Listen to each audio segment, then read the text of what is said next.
o empenho que me compete para preservar a minha cura e ter condição de fortalecer o empenho que preciso fazer para não voltar a uma condição desarmonizada que estive, passa por uma disposição de perseverar,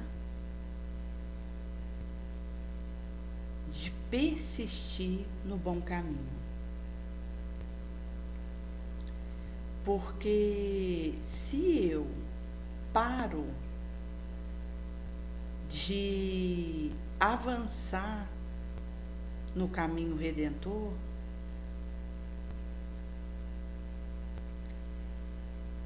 onde me submeto ao imperativo do dever, resgato dívida, elimino imperfeição, nesse caminho do burilamento moral, do serviço nobre, acaba que eu posso retroceder para uma condição em que estive perigosa e cair num despenhadeiro fatal. Isto é, estar numa condição pior do que aquela em que fui resgatada e acudida pela espiritualidade maior.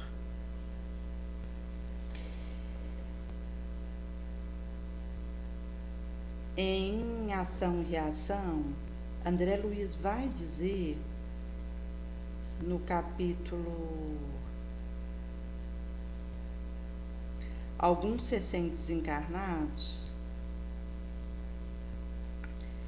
que quando o espírito ele está desencarnado, ele se movimenta e vai fluxar num veículo mais influenciável, moldável, plástico, argilável, e pode permanecer estacionar um tempo longo num cativeiro, numa algema de sua criação menos construtiva e menos nobre, detendo-se e permanecendo em faixa larga de dor, sofrimento, dolo, ilusão, com quem vive o mesmo pesadelo, o mesmo caos, o mesmo pavor e o mesmo engano que ele. E isso diz do espírito quando ele está encarnado, que é uma alma, poder cair num cativeiro, num cerco da própria criação e elaboração infeliz. Em Saúde Mental, relatos do dia a dia de um psiquiatra espírita, Jaider vai dizer no capítulo Tratamento Alternativo de um rapaz que estudava, a família era de uma classe intermediária, média, tinha em torno de 18 anos, e teve a visita dos genitores devido à situação desse filho que consternava e preocupava eles. Ele pregava cartaz de figura terrífica, monstruosa, desenhava essa supracitada figura na parede do quarto dele. Começou a ter um isolamento importante e só trazia à baila aquilo que fosse estritamente necessário, requerido, com quem estava ali na mesma casa que ele. Em termos de som, colocava ritmo que incitava ao dessegramento, havia interrompido o estudo,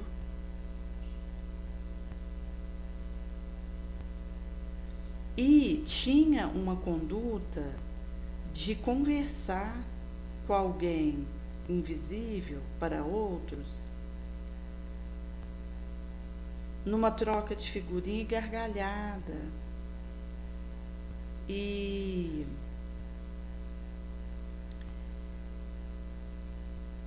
num tipo de conversa que afetava, incomodava aos outros que estavam ali naquele ambiente do lar com ele.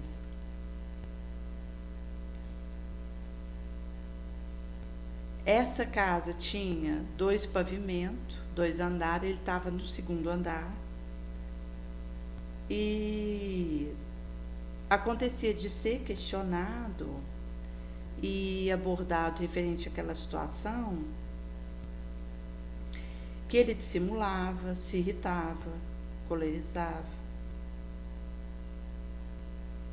Não tinha o costume de agredir o outro, mas se dizia saudável, se via dessa forma e recusava.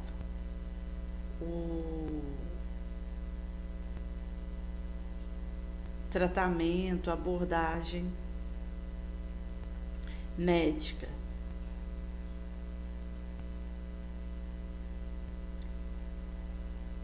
Foi feito um prospecto de tratar ele em casa mesmo, devido a essa inaceitação dele de necessitar de tomar uma medicação, de ter uma ajuda extralar.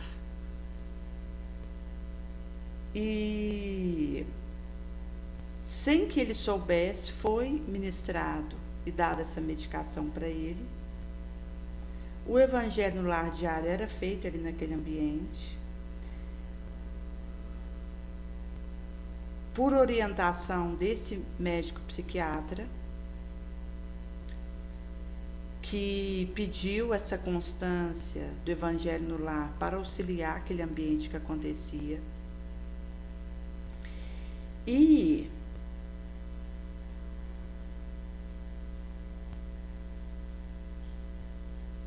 com isso, o rapaz começou a voltar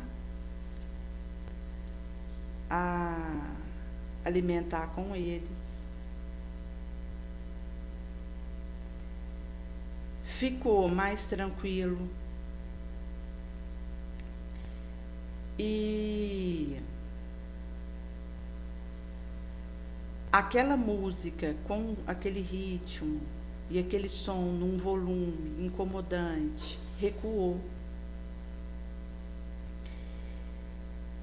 Voltou a tomar banho, a se higienizar, que ele havia parado. Nem trocava de roupa. Voltou a esse movimento. E se integrou na oração em família.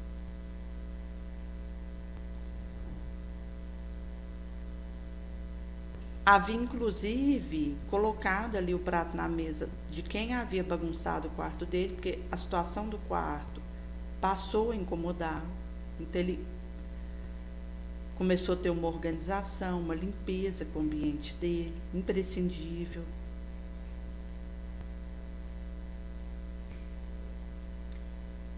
E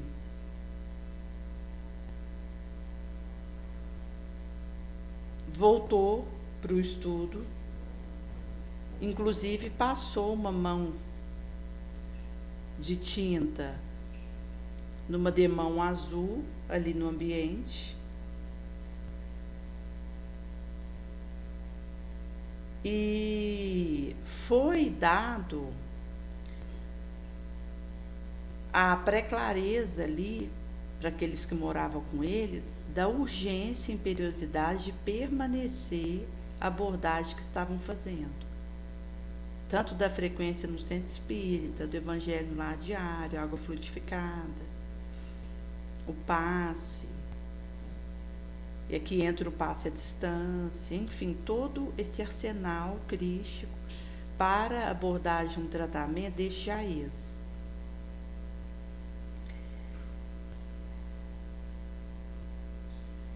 E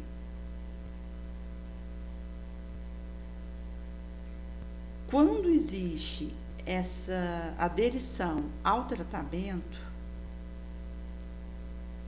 o auxílio ele se faz sentir e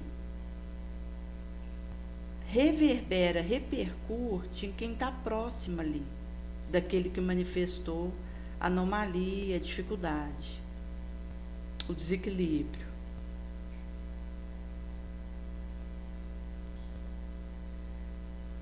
Seja na instrução que um familiar recebe através desse que precisou receber ajuda, seja na própria melhora e recuperação desse paciente, e seja na recostura, reharmonização do relacionamento dentro de casa.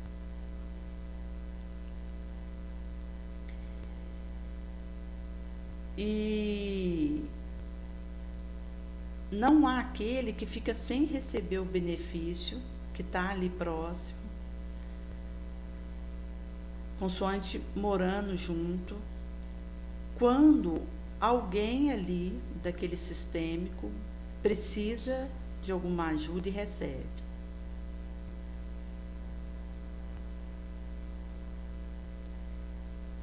E a dificuldade está na inconstância para buscar ajuda que está tendo algum efeito positivo para mim. Porque vai acontecer do familiar procurar, enquanto aquele que está com ele precisa, e ao perceber alguma melhora, ele afasta do que o estava ajudando.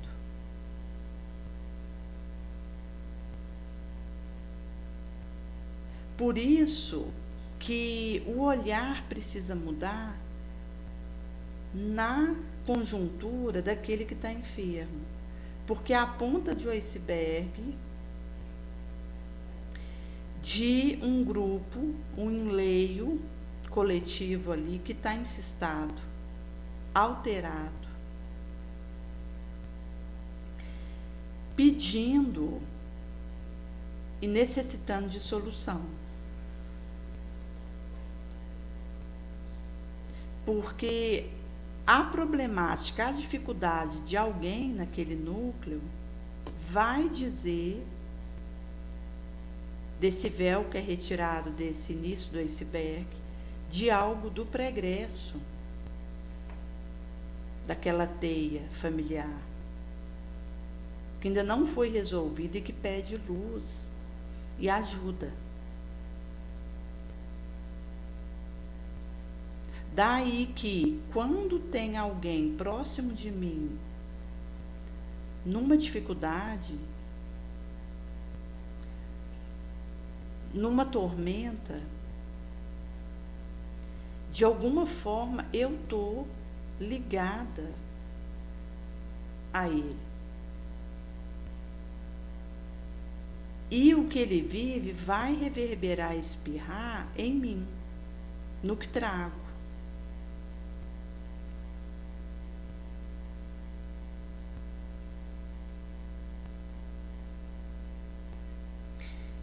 E acaba sendo um dos motivos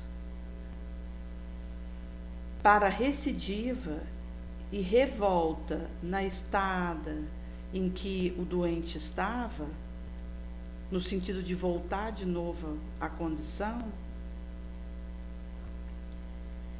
por esse afastamento,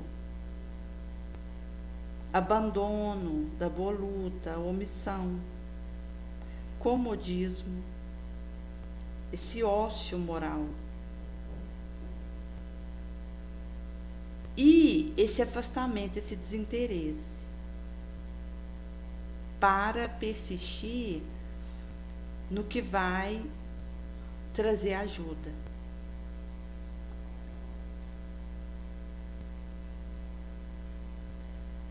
Daí, se eu procuro um centro espírita para uma situação que vivo, e ao apresentar melhora, algum tipo de anestesia, de suspensão daquele sintoma que trazia, eu abandono aquele caminho, vai acontecer de eu, com o tempo, voltar a uma situação de recidiva e de requeda, porque vou tombar de novo no ponto que me agarrou.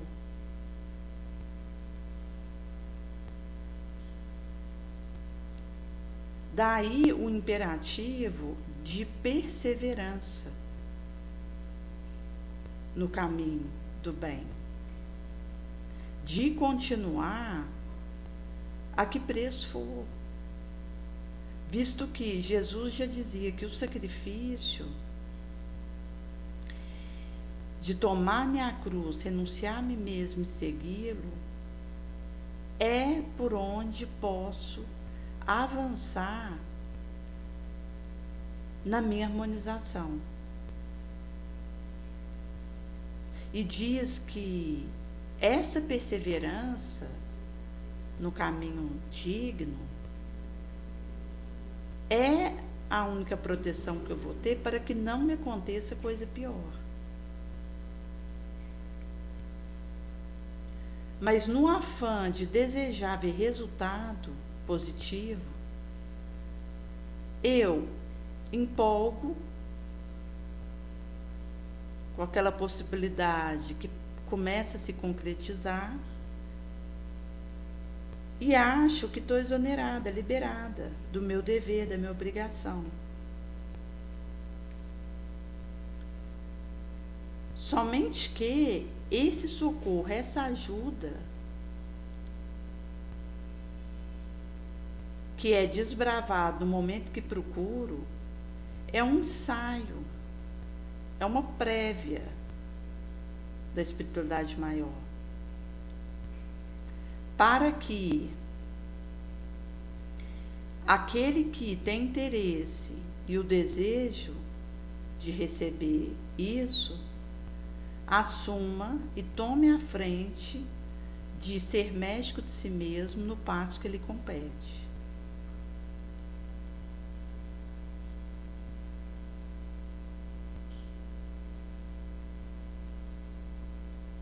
E esse despertamento para a urgência de me colocar a serviço do outro.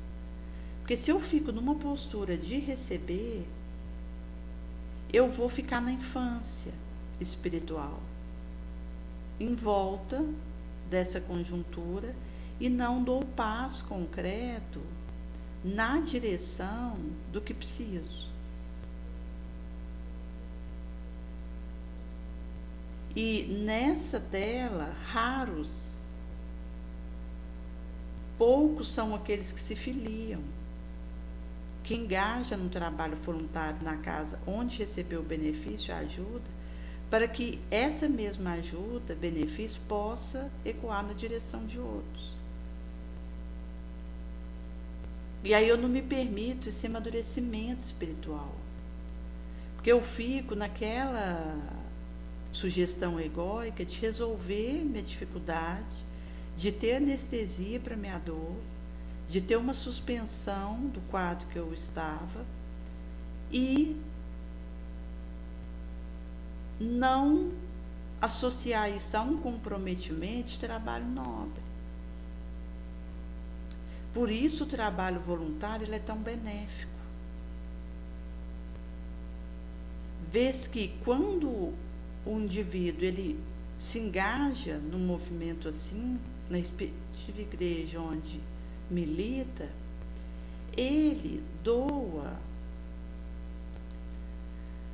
e segue o caminho dessa madureza moral, onde não espera receber pelo que faz e estabelece, vibra, chuva uma doação na direção do entorno.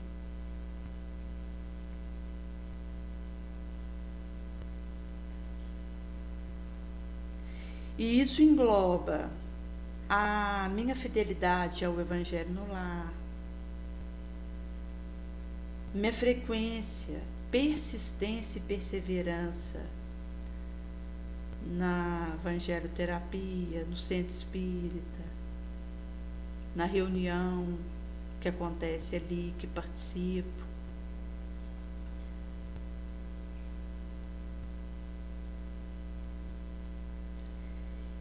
E isso ecoa, descerra um campo, uma arena emocional, espiritual, psíquica favorável, que viabiliza a intervenção e a ação da espiritualidade maior no auxílio e no amparo ao reequilíbrio, ao reajuste do clã familiar, do psíquico, do corpo.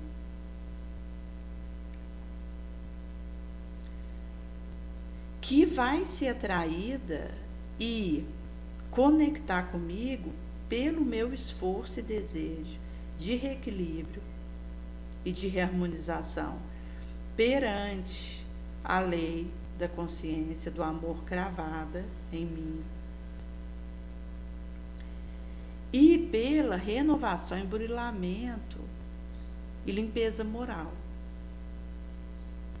Se continuo no desregramento que vivia antes,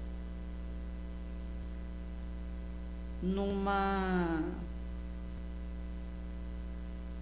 conduta de conjuntura e passo passional, em que permaneço nesse ioiô do meu impulso menos digno, nesse ping-pong de ensimesmamento do que vai beneficiar a mim unicamente, onde eu não olho para o lado. Acaba que a conexão com o Cristo, ela se faz difícil.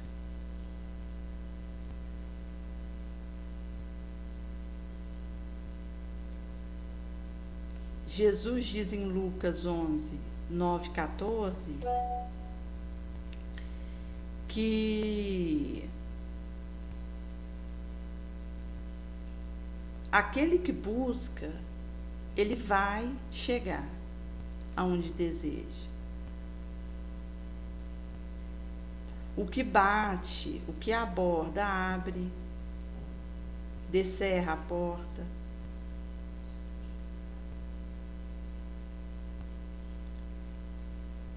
Qual dentre vós que, se o filho lhe pedir um ovo, ele vai dar um escorpião? Ou um pão, vai receber uma pedra? Ou se pedir um peixe, vai dar uma serpente? Se quem tem sombra ainda sabe dar algo de bom, dadivoso, benéfico ao filho, quanto mais o Pai Celestial, amoroso, vai conceder aquele que pedir e realmente desejar. o que se concreta em passo na direção do almejado.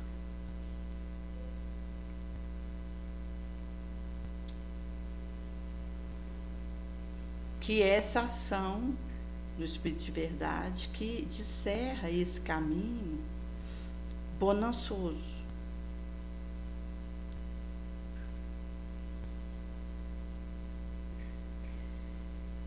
E se quando eu me percebo livre, resolvida do que me incomodava, eu retomo o meu segramento e a mesma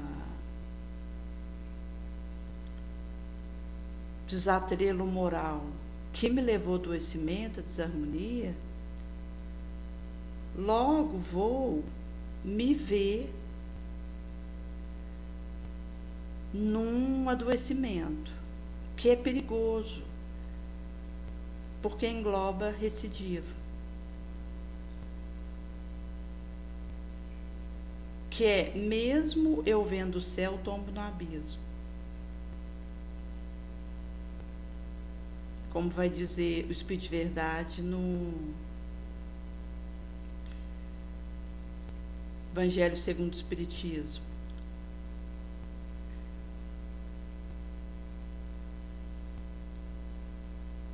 E isso é experiência de auto-medicar, tomar a rédea do movimento que preciso fazer e ir em direção a isso. Numa atitude concreta.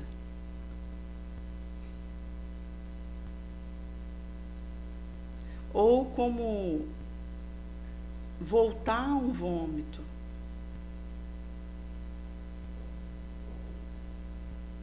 Que é algo que Jesus deixa claro.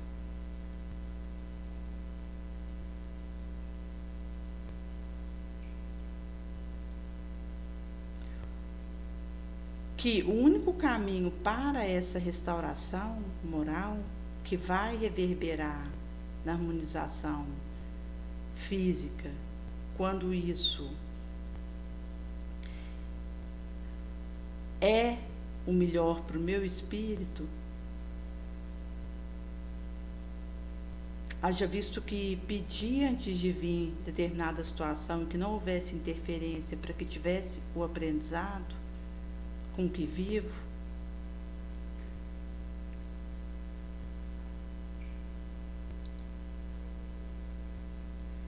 o único caminho para que esse reajustamento moral aconteça é a perseverança no bem. A renúncia ao mal, à sombra que eu trago.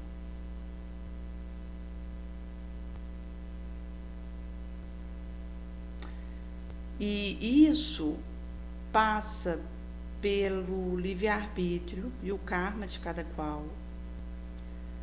Mas, quando um é beneficiado, os que estão próximos ressentem, vai receber aquilo.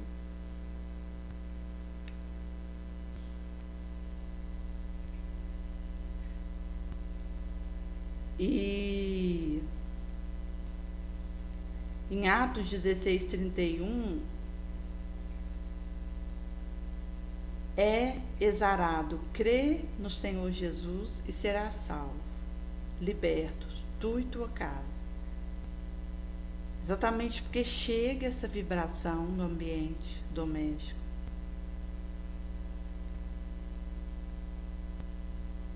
E pelo entendimento, pela consciência de que Jesus precisa ser um refirar de basilância.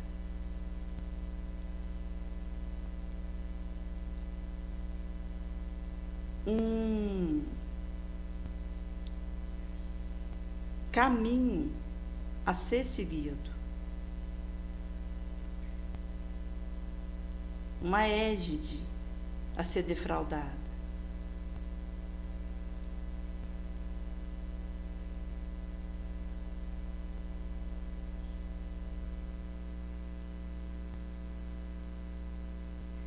E nesse mix, aquele que consegue seguir esse testemunho crístico é nova criatura, como vai dizer em 2 Coríntios 5,17. Ele vai passar dessa massa velha para o fermento novo. O que é velho passa, fica para trás e tudo se faz novo, renova.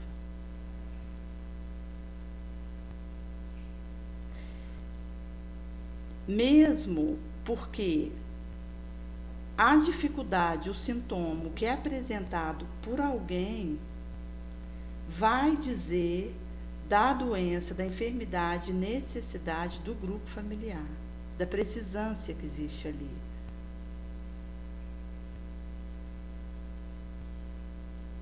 O padrão, o que é seguido, o vínculo, o basilar, numa amostragem sistêmica. Bem como traz a fluxo a questão do laço, da relação de antipatia, de dificuldade de relacionamento, de simpatia, de afinidade, do pregresso, de vinculação, interação comum, que acontece na interação tete a tete.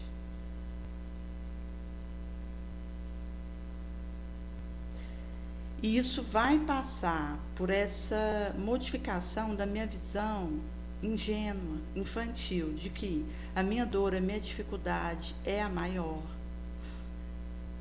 de que eu sou vítima do mundo.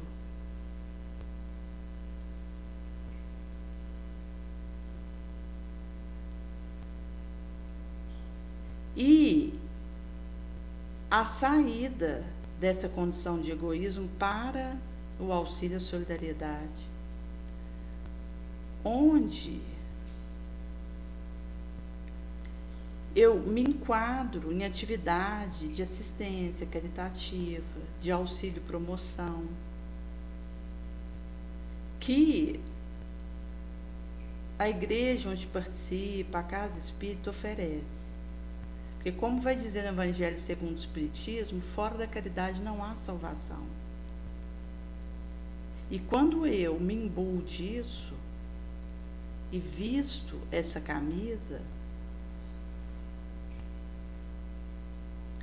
é possível amadurecer minha percepção e tomar a rédea daquilo que preciso fazer para não só passar o sintoma indesejável que tenho, mas cavar na minha moral recuperação, renovação, elevação, que é esse bastião propugnáculo, bojo espiritual de burilamento para o porvir.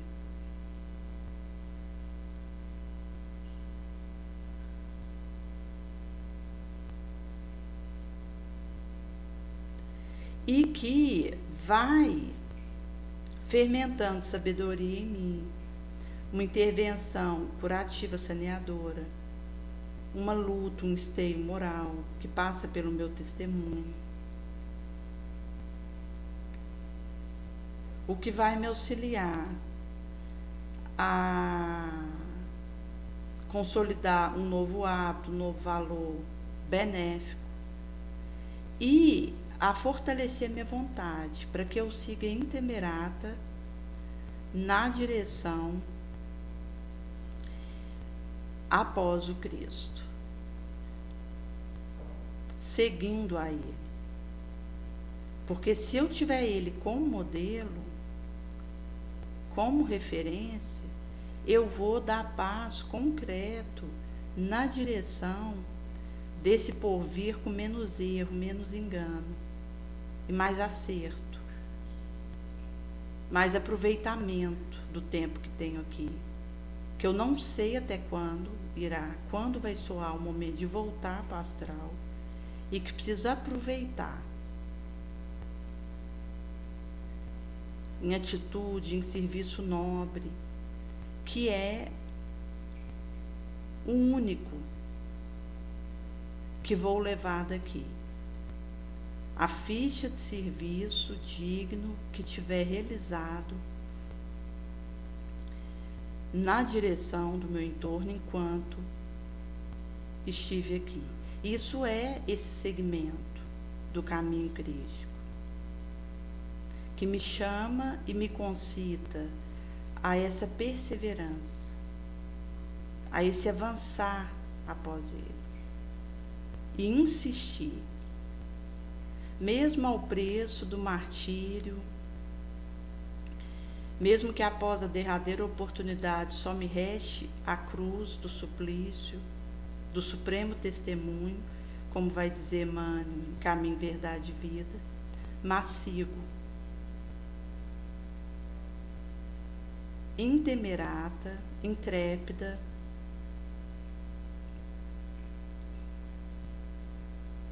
e vigilante para que possa ser fiel a esse caminho.